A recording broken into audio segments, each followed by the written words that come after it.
Hello everyone, this is part 3 in this series of slicing and dicing a single long journal file into a series of smaller individual files like this. This is the successful one where I'm using a slug for the file name, Vim 2022, so you can see I'm using a slug here, which is controlling the URL here. And for these other files that I have out there, it's not using that same naming convention. And so my working theory is that I actually have to put the year, month, and day convention at the beginning of these files. My other theory is that the numbers are not very friendly. So one of the things I'm going to do is git move that 2029 file to the same file name, but with a -1 at the end. Git commit testing numbers in URL, post URL, git push. All right, so that'll be one test, right? So this file, that doesn't change the slug. I'm going to get rid of that slug.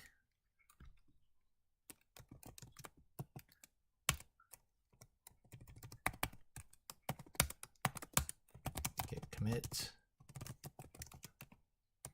Got rid of slug. Git push. And so according to this title, oops, did the wrong thing there. According to this title, it should be my first blog post. Oh, interesting. One more thing. I don't know which it's going to be. Git commit is the same note. It doesn't matter. Git push. All right, so now it's definitely going to have that -1 in the title. There's going to have to be quite a few of those Jekyll transforms, but the URL should be exactly this, which is exactly the same as the title. It's the pattern uses this, whoops, this here, right, like that. All right, with a slash at the end. And there it is. See, that's the #1, right? See how fast it can work when you got this right? So this is a before. I know that numbers can be used in the URL. That's one thing. I got rid of the slug that I was using, so it's using just title to URL. I suppose the file name doesn't really matter that much, the original file name, because in my YAML file, cd ...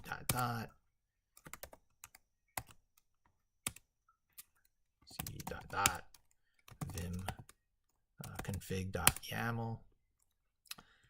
This pattern here is what's causing it to not have the .html at the end and to not use the file name, but to rather use the title. So this is using the category, which is blog, that's gotten out of the front matter of the posts, and this makes it use the title from, again, the front matter of the post.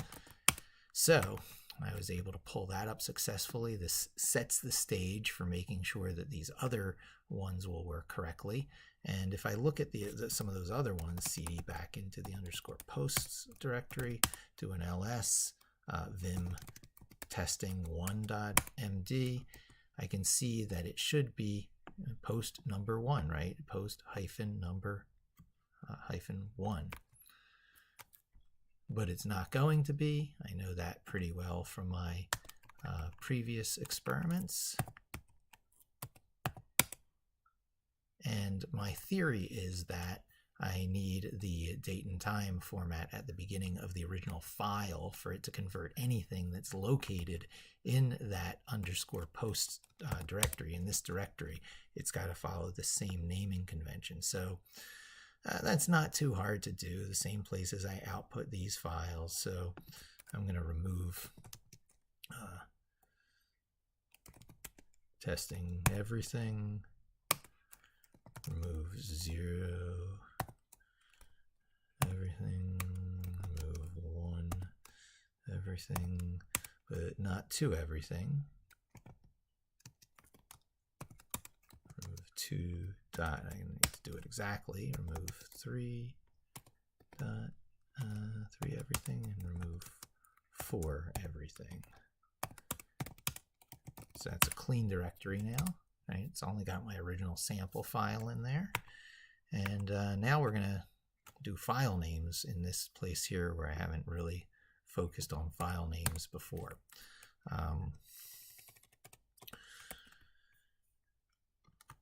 In the journal files, it's always going to have a date immediately after that line. So I know that when I get up to this location and it says for line in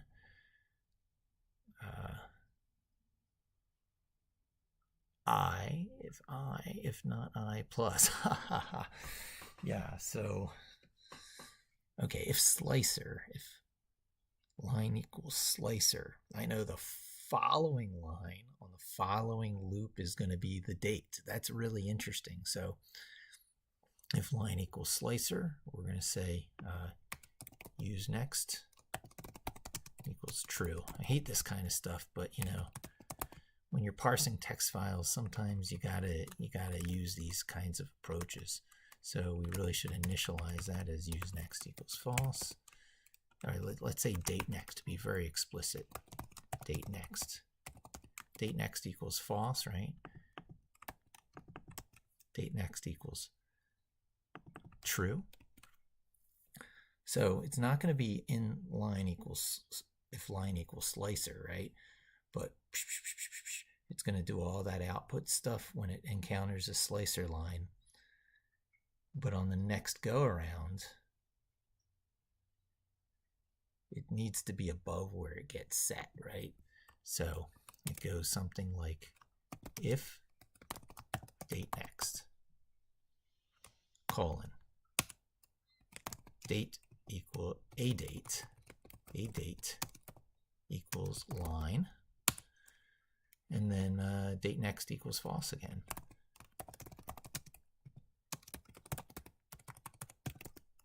And I should be able to print a date. And so there it is, right? See, I'm capturing that. I'll throw another empty line above it so it's easier to see, right? So I'm grabbing the line with the date, right? So it's always going to have like some hash marks and stuff in front of it. And I have that in the macro, so it's always going to be 2 hash marks, so it's always going to be 3 characters. So, right, so I can just use slicing to say it's not just the line, it's the line from, say, 3 characters in to the end. Yeah, that's it. All right. And now that to become a datetime object that I can then use string formatting, just F strings like normal, because it's a very F stringy kind of format, I believe, that Jekyll wants. Date util is the way to do that. So import date util. Okay, and then as always, we dir inside what we just import to remind ourselves what kind of stuff we can do with it, right? Parser, relative data, time zone, so it's parser. So we should be able to go, you know, a date time equals parser a date. First, make sure it doesn't choke on it, which it does. Oh yeah, it was datetime dot parser. Okay, still not good. Datetime is not defined. Oh, date util, of course. Okay, module object is not callable. Datetime dot parser, we need to look inside of that, I guess.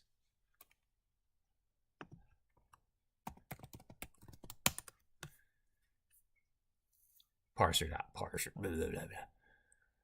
There's parser, parse info. we'll try parse and parser. Dateutil parser dot parse. Look, no errors, right? So now we should be able to print a date time instead of, well, we'll do both so we can see them near each other. Print a date time, and a space after it, just for comfort. And so see there? See that? See that? It's perfect format, right? That's going to f-string right into our file name.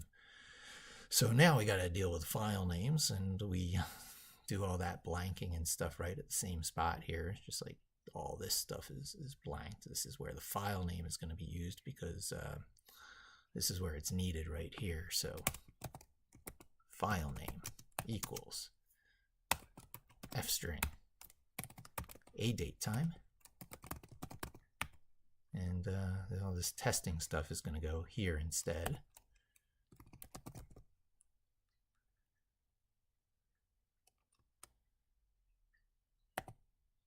Oh, it wasn't hyphen. Oh man, I might have.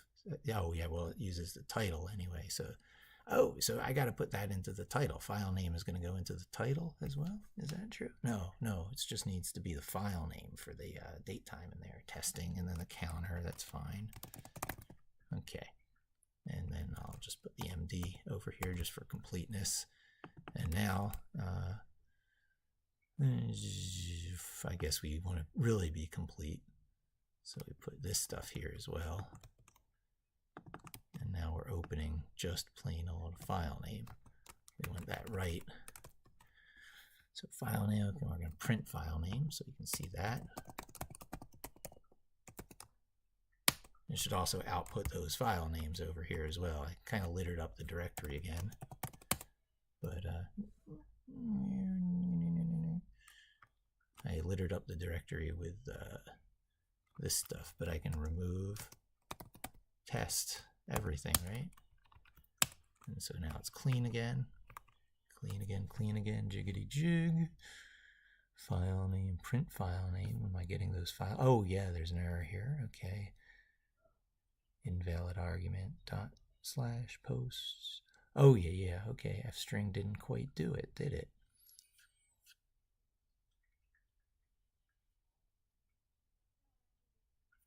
So we have a date time sitting left over, so I can test that. Right, so we got one of these. Let's see what happens when we just stick that into an F string. Yeah, it puts too much in there. We just want a date. From date time, import date. Date, a date time.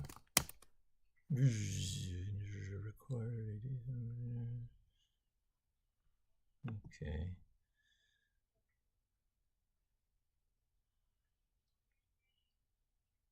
Let's see what type that is.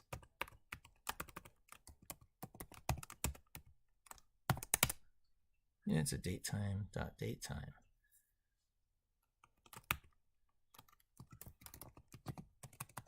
Datetime to date.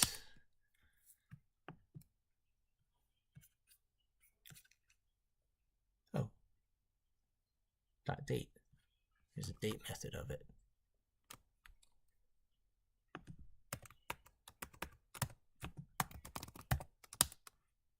Okay, f-string that. That's more like it, right? So all I have to do is put a dot date at the end of here. Right, no errors.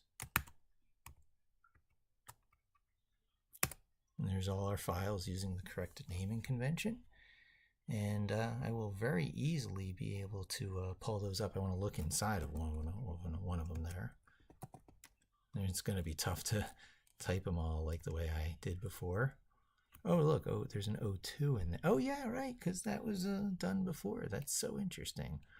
This is exactly as it should be.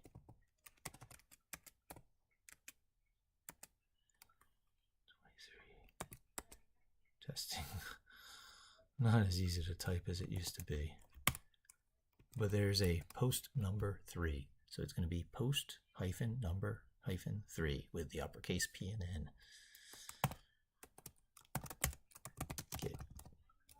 Git add everything, git commit, testing posts with good file names, git push,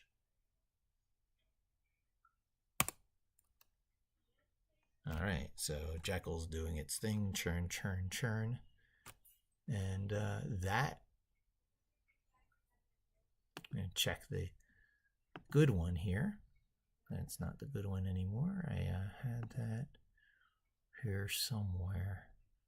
Let's check that now. It's that same URL. Now we want to get that one that worked right, which was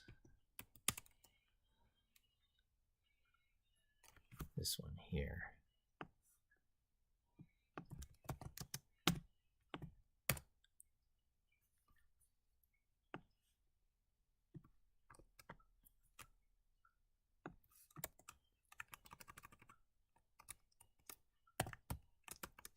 I wonder if there's a index file being written out somewhere. So much I need to learn about this, but there's that. I need that as a bookmark. So that shows me that, you know, the one that we know works, the one that is definitely outputting correctly. And you can see I can jump between these two, and there is absolutely no functional difference now between this one, layout, post. In fact, I'll load bad 20. I'll take the first one, sure, why not? BN, Control N. See, I can flip between those two.